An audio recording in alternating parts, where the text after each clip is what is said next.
একজন আমার একটু আগে দেখা করে বলছে, হুজুর বহু কষ্ট করে আসছে, আপনার খুব ভক্ত হুজুর, আপনার ভিডিও বারবার দেখি, সরাসরি একবার হয় কিনা তাই দেখতে আসলাম। এরকম অনেক ভাইরা দেখতে আসছে। তো আমি আবার অবশ্যই স্টেজে আসব, তার আগে আমি আর দু একটা কণ্ঠ আপনাদেরকে শোনাইতে চাচ্ছি। বলেন কার সুর শুনবেন? আপনারা বলেন। আব্দুল খালেক শরীয়তপুরি। আচ্ছা, আমি আব্দুল খালেক শরীয়তপুরি একটু টান দিতেছি। মুসলমান ভাইরা আমার, খুব খেয়াল করে কথাগুলো শুনবেন। ও বন্ধু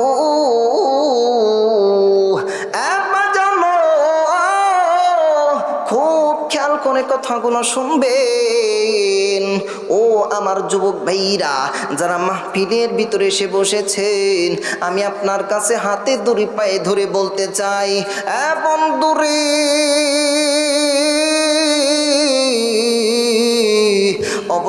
অবশ্যই সুর শুনে শুধু মজা নিবেন তেমনটা হবে না। আমি আপনাদের কাছে দাবি করব, আল্লাহ যেন আমাদের এই মাহফিলটারে কবুল করে নাই। বলেন আল্লাহুম্মা আমিন। এইবার কাটটা শুনবেন, বলেন কুয়াকাটা। আচ্ছা, ওই তো ও পেছনতে আসি, তারপরে আপনার এটা শোনাবো। আজহারি সাহেব হুজুর, তিনি আমাদের বর্তমান দেশে নাই, কিন্তু তিনি আজও পর্যন্ত আমাদের যুবক ভাইদের কলিজা স্পর্শ করে রেখেছে, ঠিক কিনা বলেন? আজহারি সাহেবকে যারা ভালোবাসেন, আমি আজহারি সাহেবের হুজুরের সুর দেওয়ার পরে লিল্লাহি তাকবীর আপনারা একজন দিয়া আমি দেখবো আজহারি সাহেবরে এই কোরআনের পাখিটাকে কে কত ভালোবাসেন। ও যুবক ভাইরা শোনো, আজ ধরো আমি বাংলাদেশে নাই, আমি এদেশ থেকে চলে গিয়েছি, কিন্তু তোমাদের ভালোবাসা আমাকে কাঁদায়, তোমাদের ভালোবাসা আমার 24টা ঘন্টা কাঁদায়।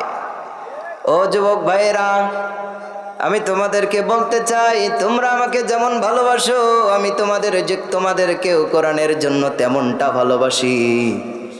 অবশ্যই আমি আজহারি সাহেবের সুরে এই কথাগুলো বলার কারণ হইল এইটা, আজহারি সাহেবের এই কণ্ঠটা আজও অনেক যুবকের অন্তরের খোরাক, এটা আজও অনেক যুবকের অন্তরের খোরাক হয়ে দাঁড়িয়েছে। আজ অনেক যুবকেরা তার কণ্ঠটা শোনার সঙ্গে সঙ্গে থমকে দাঁড়িয়ে যায়।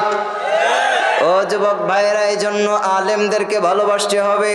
শুধু আজহারি নয়, শুধু আমির হামজা নয়, শুধু হাফিজুর রহমান সিদ্দিকী নয়, আর বিশেষ করে আমি আপনাদেরকে জানাতে চাই, শুধু সুর শুনে আনন্দ নিলে হবে না।